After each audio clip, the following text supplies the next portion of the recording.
You're listening to the 49 Carats Podcast, a 49ers Goldmine production with Stephanie Sanchez.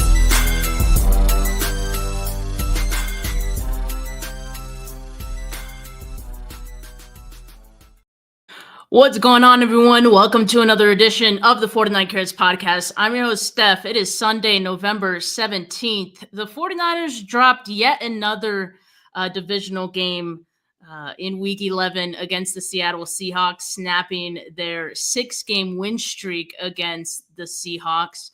Joining me today to talk about this disaster of a game is Adam. Adam, how you doing, man? I think you know how I'm doing. Not great. Not freaking great. I got to say, this season is no 49er fan really deserves this season, especially any 49er fan born after the year 1994. What a frustrating game. Kind of not shocked, but also just like, why does every game have to be miserable like this? But here we are. And there are some times where, like, you know, you have a team that makes their lives difficult, but they'll come away winning the game. Like the last two for the 49ers have been similar. Like they've been heart attack inducing roller coaster type of games, but they ended up winning. And I felt like that's where this game was headed. I mean, even from the very beginning, you go into halftime up 1 against the Seahawks team. It just felt like, okay, we're in for a doozy. We're in for a second half that's going to come down to the wire. And even with everything that I've been saying about this team, Adam, I don't think I even expected them to lose like this. And that's saying a lot because I have been kind of a little more leaning on the pessimistic side since a little bit before the bye week. So yeah, I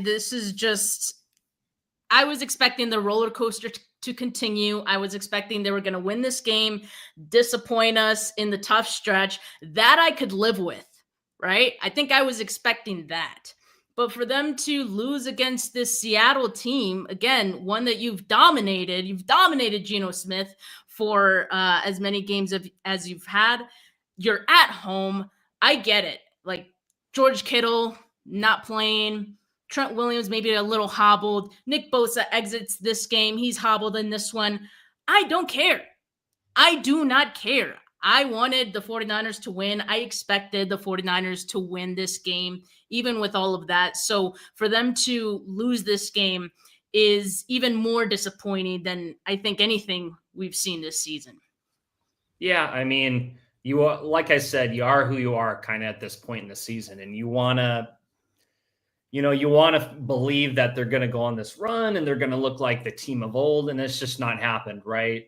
Whether it be injury, play on the field, it's kind of a combination of everything, right? For me, what it really came down to is Brock Purdy had a chance to end this game, second in medium, a little bit over 2 minutes. He had Deebo over the middle, and he sky-mailed it. And so I didn't have a problem with any of the rest of Brock Purdy's performance, but you're going to win you probably win the game. Probably win the game if you complete that ball, right? And he didn't. And so, you can harp on the defense. I had a few issues with Sorensen on that last drive. Overall, it's just tough because the defense played so well, right? The entire game. It's so tough. But for me, that's the life of playing defense. Like I coach defense. I know what it's like to, have the game on the line and watch your team go down the field. I've been scored on the last drive, and I've also, we've also gotten the stop, right? So I've been on both sides of the coin. For me, my biggest gripe was Sorensen. Again, like my ultimate gripe is Brock Purdy not completing that pass. Like you got to do it. You want $60 million completed over the middle. That's, Especially, Adam, like what you're saying, I think is true. Like the defense at the end didn't get the stop. They got the stop, a 4th down stop prior to that. And that gave way for the 49ers to effectively, they could have ended the game right there, right? And so that's the drive you're talking about where Brock wasn't able to do anything. Yeah, exactly. And so again, he had Deebo over the middle. Brock lives over the middle. He's made his whole career over the middle, and somehow Sky nails that. Like it just, if you want $60 million, you got to complete that ball and close out the game and win the game, right? My big issue with the defense at the end of the drive is, okay, a few plays before the score, you had Geno Smith, was what, like 2nd and 13, something like that, 2nd and long, 3rd and long. I think it was 2nd and long because they had just gotten, a loss on the previous play. I think it was a sack or something of that nature. Yes. And Geno burns you, right, with his feet once. Yep. It was a DC. You got to think, man, you can't be no space cadet on the sideline. Okay, I'm not going to let this happen again. We have to have a quarterback spy. And if you're telling me that Devondre Campbell was your quarterback spy, you will find yourself being an assistant coach next season. It's just that simple, right? I just don't understand at this level with all the resources you have at this level. At our level, I understand, right? There's some guys that you just can't trust to put on the field. But with how much you're paying these guys, you cannot tell me that D Winters should have been that backer. You said, I mean, it was just, yeah. Devondre Campbell, if you're telling me he was the quarterback spy, if you're telling me he was responsible for the quarterback, or if you're just telling me he's in coverage, put speed on the field, man. If Geno, the only way he beats you is with his legs there. So you got to have speed to go rally and at least make the tackle.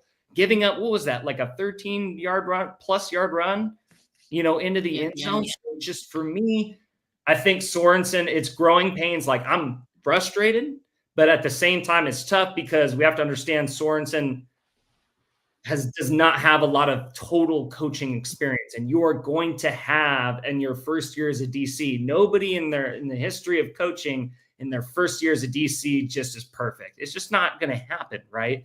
So I would hope he learns from this so that he can really close out and put the cherry on top of the sundae, so to speak, of an incredible defensive performance. So it's a tough break. That's how it is playing defense. If you're not all buttoned up, you could play great for 59 minutes and that last minute you give it up. Guess what? The egg's on your face. It's a tough deal. And I'm not sure how many total snaps or percentage of the snaps D Winters got in this game, but when he was there, I did notice him in a positive way, right? He had the one early in the game. He defended that pass on DK Metcalf, mind you. That was a big play. And then he and Jair Brown were the two guys who got the biggest break on the 4th down, the 4th and 1 that caused the turnover on downs. So when he was there, he made a difference. I agree. I think having some speed in there would have helped at that point in time. But there were several points as I was watching this game, actually, that I was like, man, I miss Dre Greenlaw. Like we only have a few more weeks, right, until we get Dre Greenlaw back. Well, now with the 49ers losing this game, that he makes that play. Absolutely. But now, Adam, I'm like, do we even see Dre Greenlaw this season? Because where the 49ers are at in their division now like same record as the Seahawks. I think the Rams too, right? I think it's just a whole hodgepodge of mid in the NFC West right now. But the 49ers haven't done themselves any favors, and they would lose all the tiebreakers right now. So I don't feel very good about bringing someone like Jared Greenlaw back when, like what are you even playing for at this point? That's what this game meant for your season. Like this game meant so much more than just winning against the Seahawks. It meant so much more than just winning a divisional opponent. Like this is your season kind of on the line, because I get it. They're not mathematically out of playoff contention, but if you can't win against the Seahawks, it's going to be tough.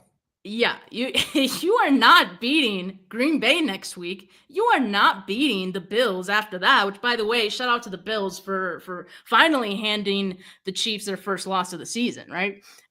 So, yeah, I mean, it's not going to get any easier. Looking at this team right now, the way they're performing, there's no way they're going to get through the second half of the season with more than a few wins, So, like, that's where I'm at. It doesn't look like a team that is going to make the playoffs. They'd be very fortunate to make the playoffs at this point.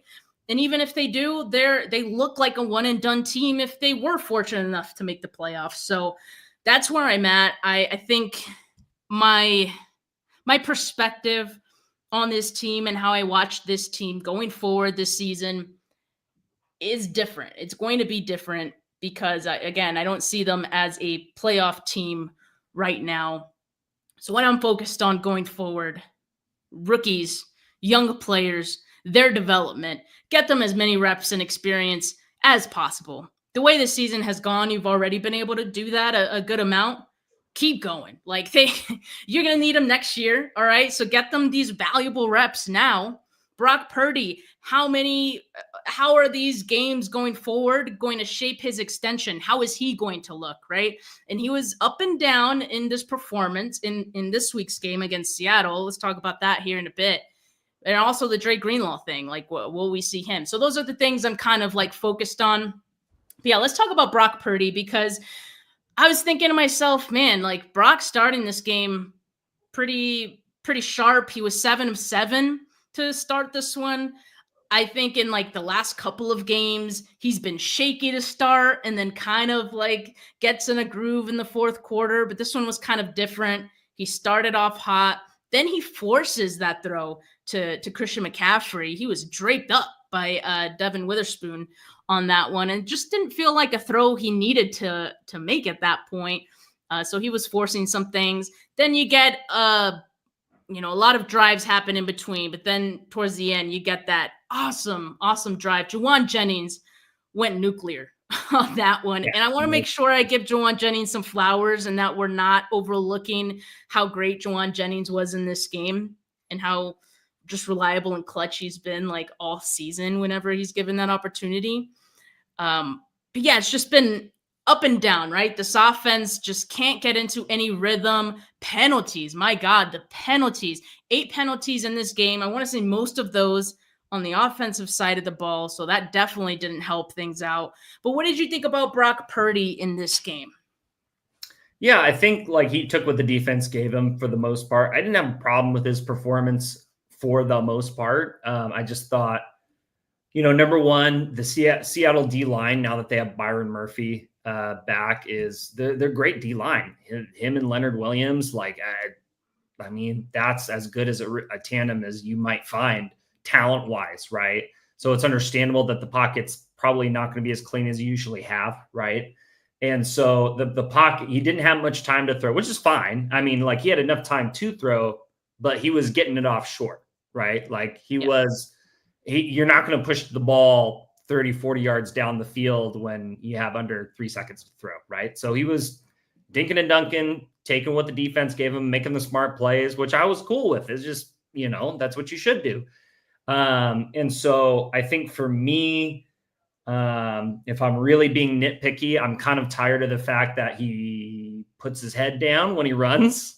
He's a little too physical when he runs. That's going to bite him in the butt if he's not careful. It's just like, I get you want to make a play, but he's lucky he didn't, get popped, right? He was lucky he didn't get hurt on a few of those runs. So it's got to be smarter there. But again, it really just all comes down to that throw. Like you want to make the big money, you win that game, you make that throw. I guarantee you win the game, right? Or at least put him in position for Jake Moody to make a field goal. I know he's not been too reliable. But again, if we're saying like Jake does make the field goal and now it's 20-17, now you're looking at overtime, right? And you're looking at a whole better position. So last week was a step towards the big payout for Brock Purdy for me. This week is a step back. Just again, it's just the life. It's just the way it is. Sometimes it comes down to one play, right? And so when he didn't make that play, I just, like last week, I'm like, all right, this is our guy. This is the franchise. I still think he is, right? But he certainly left a lot to be a little bit to be desired there, culminating in the end with that final incompletion there. I think so too. And I feel like the 49ers are in a tricky spot with Brock Purdy because of what he has done that carries some weight, what he has done. But now this season has been some good, some bad, and then you're also losing some games. So it's just it's going to be interesting how this team moves forward with Brock Purdy in the offseason, what kind of deal they're willing to give him. I don't envy the position that they're in to make that decision, right? But yeah, so these next games going forward are really gonna dictate that. Yeah, it is. And I feel the same way. It's like one game you feel good about him, and the next game it's like, yeah, I don't know if I'd pay him 60 million. I don't know if I want him to reset the market, So yeah. I have to imagine the 49ers maybe thinking the same thing. So it's gonna be really interesting, right? But going back to this game, we talked about Juwan Jennings. We talked about George Kittle not being in this game. So obviously someone needed to step up. That person was Juwan Jennings. Do you kind of wonder why maybe like Deebo has been kind of quiet lately? It feels like since he came back from the injury, and when he missed that game, that he's been a little quieter. So I don't know. I think, watching the tape will maybe tell us a little bit more, but I don't know if there was anything you noticed watching the broadcast at all. Just feels like this whole season, Deebo, he's had his moments for sure, but it just doesn't feel like he's getting the yak he used to. And I think he's just getting older. And I feel like he's lost half a step of quickness, half a step of speed, right? It's just going to happen. They design plays for him. They get the ball in his hands, but it's just not resulting in the big chunks that it used to. And that's affecting the offense, right? I think that's an underrated part of why this offense is not where it usually is or where it expects to be, is because Deebo's not getting that yak, right? And that's what he's paid to do. It feels like every end around they give him these days gets stuffed at the line of scrimmage. Like he just runs to the outside and not quick enough to get around the edge, or we're not making blocks. I mean, listen, I guess, we want to say, as much as we want results as fans, when you miss George Kittle, if you don't have George Kittle, like that's a substantial loss. It's a substantial loss in the run. It affects the pass protection. It affects everything you do because of how good of a two-way player, so to speak, that he is, right? So, Deebo hopefully, kind of gets his game rolling here in the next few games, because they're going to need him, right? This team is banged up. Who knows what Bosa was having a monster game before he got hurt. And in football, man, like I've watched so much football in my life. I've coached so much. I've played so much. One thing you do understand just inherently is that things do have to align to have a great season. There's just that's for sure. There's just a little, it's not luck. You make your own luck, but things do have to line up. You do have to have like the ball roll your way, so to speak. And last year was really health for the 49ers. We're super healthy with the exception of that 3-game stint where they were 0-3 without Deebo and Trent, right? So this year it just feels like everything is working against them. Like obviously it's their own fault, but not a lot else is helping them either. I thought the refereeing today was a little weird for me. Let's talk about that actually. There were a couple of challenges in this game that Kyle did. Both I thought were good challenges.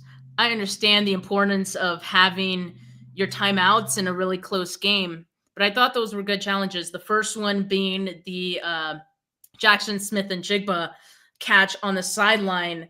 It looked like his toe, or like the edge of his foot there, was out of bounds when he caught that one.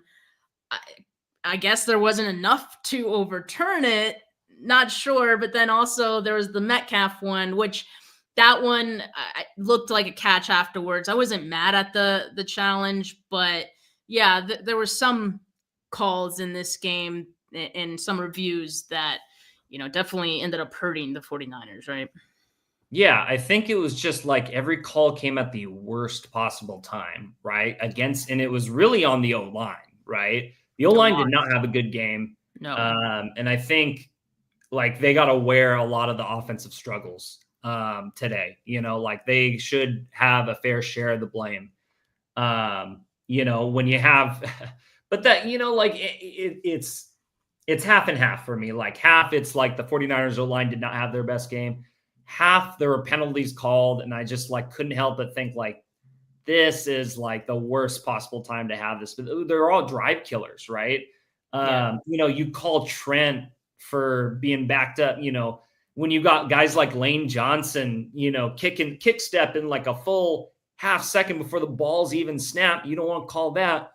But then Trent's just like an inch or two back of whatever the helmet, between the hip and the helmet, whatever the hell you want to call it. That is baloney. Like to me, that's just like, it's a call you could call at any time. So why are you calling that now? The referees clearly had no inclination of, what consistency is, or like, it's just a poorly officiated game, in my opinion.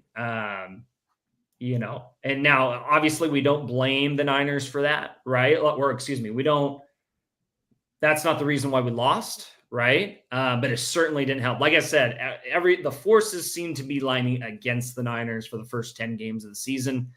With the injury bug, the way it is, doesn't seem to be changing. It is what it is, and you kind of have to live with it game to game. But at the end of the day, like no decent football player or coach is going to sit there and blame the referees, right? You don't go into any football game expecting good officiating. It's just not how it goes.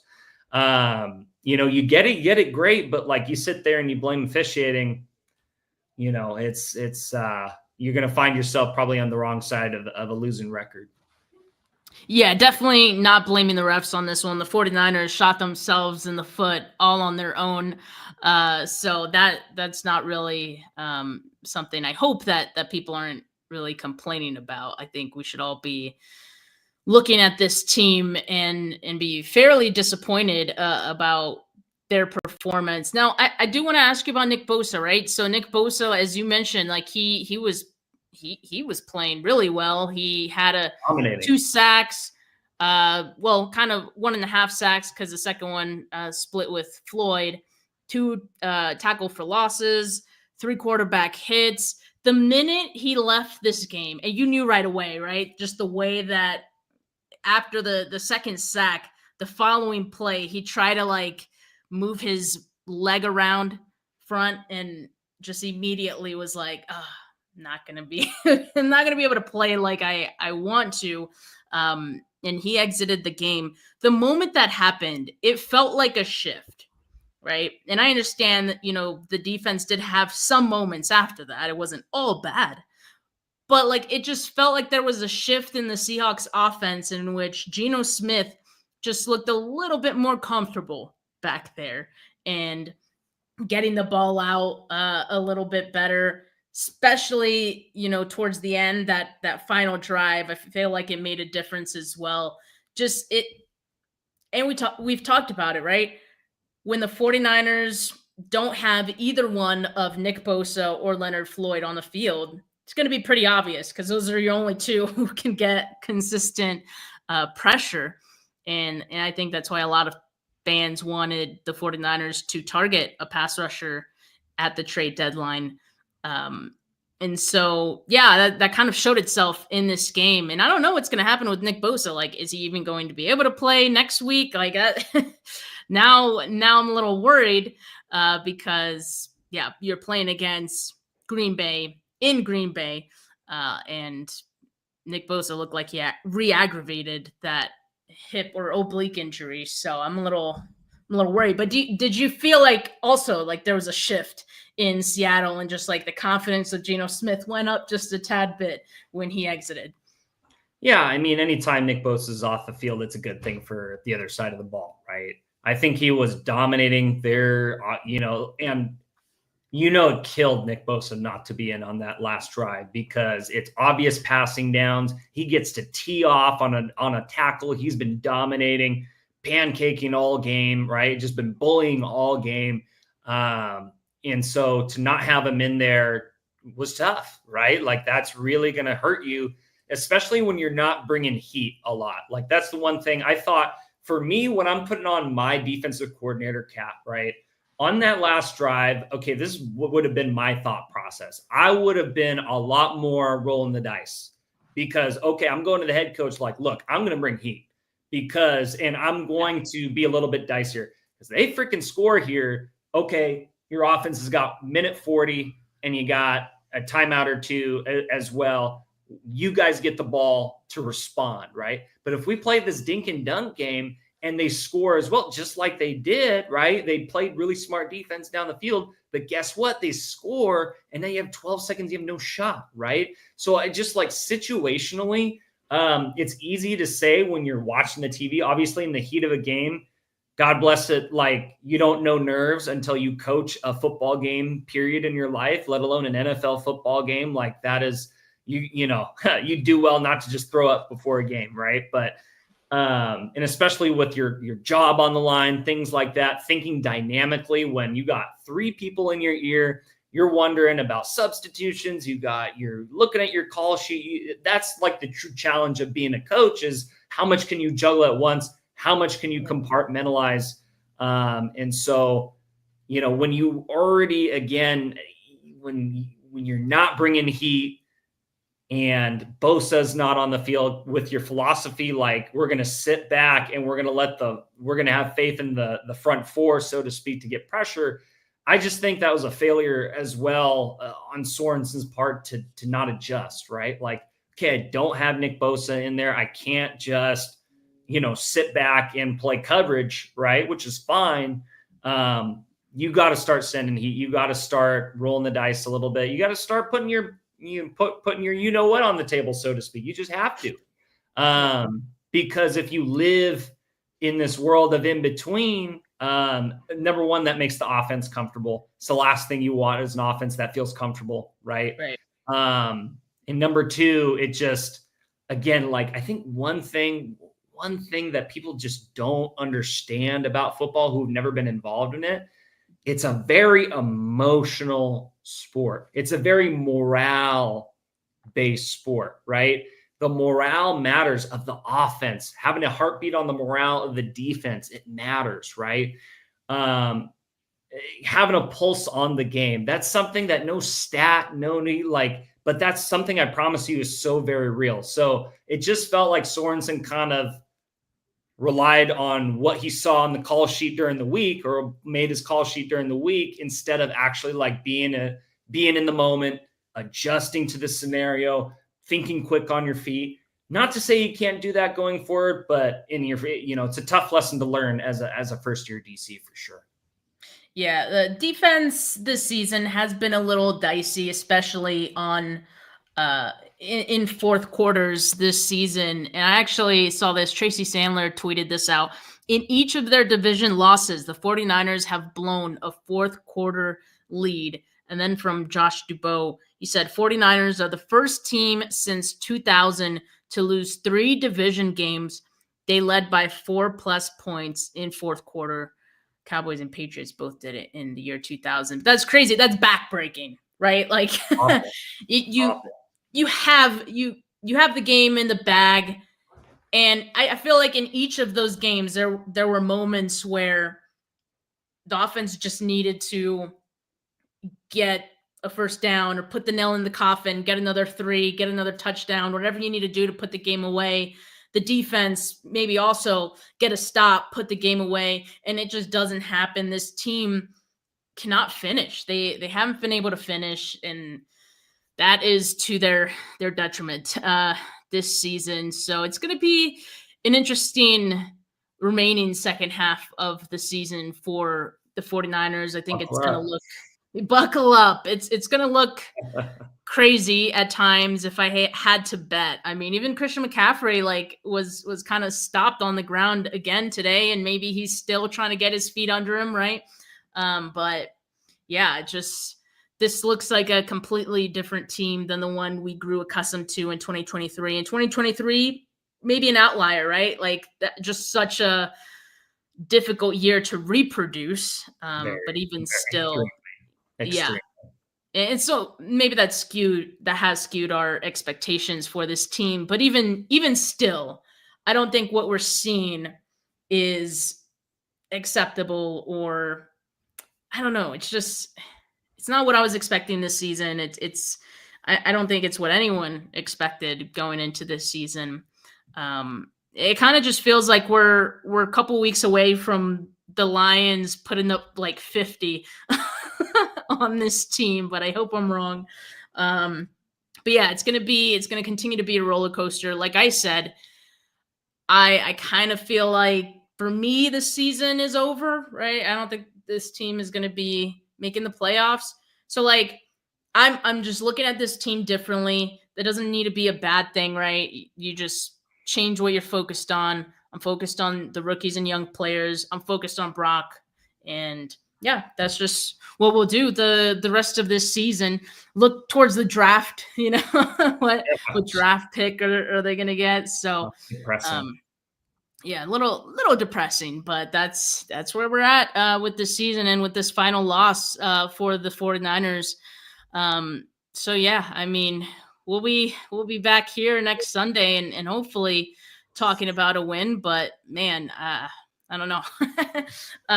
But if you guys haven't liked this video yet, make sure you do that. If you haven't subscribed to the channel, please do that as well, because there will be plenty to talk about this week about how the 49ers move forward. If you're unhappy with this team, hey, let's just be unhappy together and subscribe to the channel, like this video. You're mad at the 49ers, not me, so like the video. Audio listeners, leave a rating, leave a review. Adam, thank you so much for joining me on another Sunday after another loss, but hey, we're here. That we are. That we are. Appreciate all of you here. We will continue to be here after all. Hope you guys can enjoy the rest of your Sunday, but for now, peace.